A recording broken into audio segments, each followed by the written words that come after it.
আসসালামু আলাইকুম ভাইজানেরা।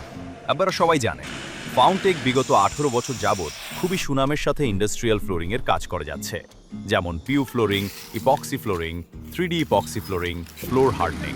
এবং আমাদের অথরাইজড ডিস্ট্রিবিউটর পার্টনার হচ্ছে Ducon construction chemicals industries, Ducon polymer flooring এবং ভিয়াকর। আজকে দেখাবো পিউ ফ্লোর ম্যাটেরিয়াল কিভাবে মিক্সিং করে অ্যাপ্লাই করা হয়। একটি বালতিতে রেজিন ডালা হচ্ছে, যেটি একদম সাদা কালারের। তারপর রেজিনের সাথে কালার মিক্স করব। কালার ডালার পর মিক্সার মেশিন দিয়ে কিছুটা মিক্স করে নিব। তারপর এটাতে হার্ডেনার ঢালবো অ্যান্ড তার সাথে আমরা অ্যাগ্রিগেট মিক্স করতে থাকব। এইখানে আমরা ডুকন পলিমার ফ্লোরিং এর প্রোডাক্ট ব্যবহার করছি। দেখুন, একসাথে মিক্সিং করার কারণে এটির ভিসকোসিটি অ্যান্ড ডেন্সিটি ইনক্রিজ হয়ে গেছে।